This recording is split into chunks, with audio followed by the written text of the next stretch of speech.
Alhamdulillah besar tulisannya. Seorang suami yang tega terhadap istrinya, membiarkan istrinya mencari nafkah tanpa peduli ia sibuk dengan kegiatan yang tidak bermanfaat. Apa maksudnya? Saya bekerja mencari nafkah, pergi pagi pulang malam tanpa dipedulikan, sementara ia sibuk dengan dirinya sendiri. Dia nggak pernah ikut campur dengan mencari nafkah untuk keluarga. Pertanyaannya apa nih? Apa dia berdosa kali ya? Dia berdosa tentunya.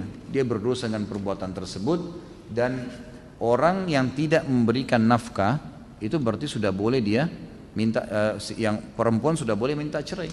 Jangan bertahan dengan suami yang tidak jalankan kewajibannya. Dan itu memang itu hukum syar'i. Tapi kalau tetap mau bertahan boleh saja. Ya konsekuensinya menerima risiko itu kan. Karena pernah ada sahabat yang saya pernah ceritakan pulang ke rumahnya istrinya selingkuh, lalu kemudian dia melapor ke Nabi, ya Rasulullah istri saya selingkuh sama laki-laki lain, berzina. Ya.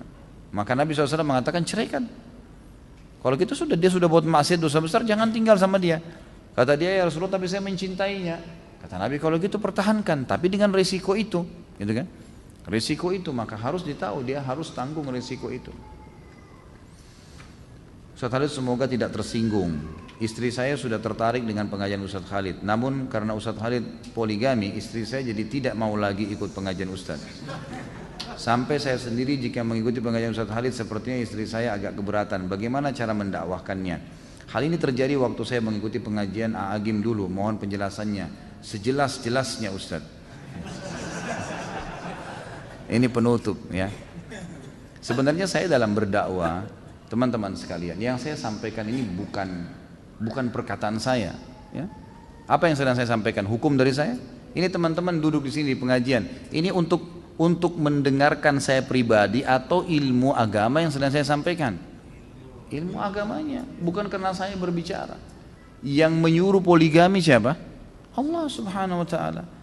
Saya melakukan juga, saya sebagai praktisi karena perintah Nabi SAW. Berapa kali istri saya tanyakan, kenapa kak poligami? Karena perintah Nabi. Saya katakan begitu. Dan saya selalu mendakwahi dia, mendakwahi istri saya supaya bisa menerima hukum Allah SWT ini, sambil saya doakan semoga hati mereka terbuka. Dan saya melakukan itu. Kalau masalah kasus saya menyampaikan hukum Allah lalu istri anda tidak mau dengar, tidak mau lagi datang pengajian saya, silahkan. Terbuka sekali pintu. Masih banyak selain dia insya Allah yang mau hadir. Gitu kan? Ya, saya tidak pernah terganggu dengan 1, 2 orang, 10 orang yang berhenti ikut pengajian. Karena saya menyampaikan bukan hukum saya, hukum Allah Subhanahu Wa Taala. Kalau dia mau benar, dia ikutin pengajian, tidak ada hubungannya. Masalah dia belum bisa menerimanya, dia berdoa kepada Allah Subhanahu Wa Taala. Karena ilmunya masih kurang, gitu kan? Nggak mungkin karena hawa nafsu dia atau kemauan dia lalu kemudian hukum Allah kita tolak. Nggak mungkin itu, kan gitu. Tidak mungkin, mustahil. Siapapun dai yang takut kepada Allah, lalu karena dia tidak mau poligami lalu dia mengatakan jangan poligami jemaah, nggak bisa. Allah Subhanahu Wa Taala yang perintahkan, walaupun dia belum mengerjakannya, dia harus menyampaikannya, hukum Allah Subhanahu Wa Taala, gitu kan?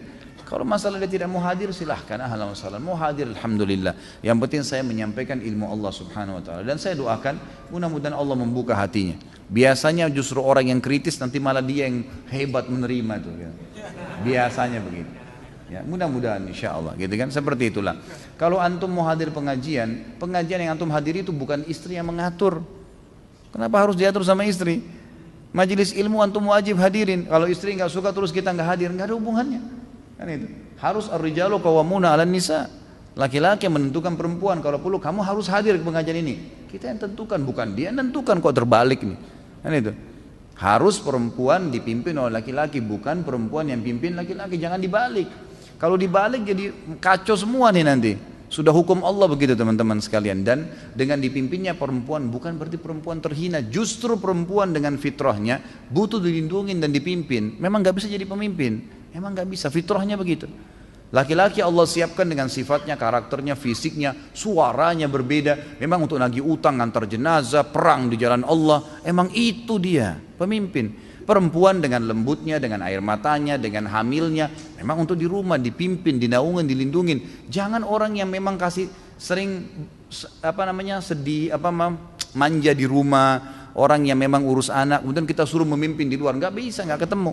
Kan itu. Jadi harusnya majelis ilmu yang antum hadir kapan antum mau, dan jelaskan sama dia, gitu kan. Masalah kita belum bisa menerima hukum Allah satu, jangan membencinya. Membenci hukum Allah berarti membenci Allah sebagai penerima hukum.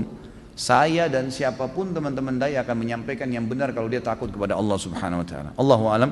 Mudah-mudahan Allah membukakan hati-hati setiap orang muslim untuk bisa menerima hukum-hukum Allah Subhanahu wa taala. Dan ingat teman-teman sekalian, majelis ilmu gunanya untuk mengubah kita menjadi lebih baik. Kalau memang kita tidak bisa berubah menjadi lebih baik, maka tidak usah hadir majelis ilmu, gitu kan? Ilmu tujuannya untuk menambah ilmu kita, mengubah kita menjadi lebih baik, lebih patuh kepada Allah. Dan dunia ini sebentar, kita akan lalui menuju akhirat. Semua orang yang menolak hukum Allah di dunia, wallah, demi Allah teman-teman, menyesal di akhirat. Menyesal, oh coba dulu saya terima, udah nggak bisa, udah meninggal. Allah yang terapkan, tidak mungkin salah hukum Allah SWT. Kita yang harus bisa adaptasi. Kenapa Allah buat Ramadan sebulan ya? Allah maunya begitu, patuh. Kenapa nggak sehari aja Ramadan ya? Allah maunya begitu. Kenapa asar 4 rakaat ya, duhur 4 rakaat? Kenapa nggak digabung aja jam 2 sekali 4 rakaat? Loh Tuhan, kamu maunya begitu. Kitanya harus belajar, gitu kan? Kalau kita protes susah, nggak terima. Di akhirat rugi, di dunia juga rugi, kan gitu. Jadi harus hukum Allah diterima, pencipta. Jadi harus fahamin, ya, masalah ini. Allahu a'lam. Mudah-mudahan apa yang kita bahas malam ini diberkahi oleh Allah Subhanahu wa taala. Mungkin begitu, mudah-mudahan bermanfaat. Subhanakallahumma bihamdika asyhadu an la ilaha illallah astaghfirullah wa atubu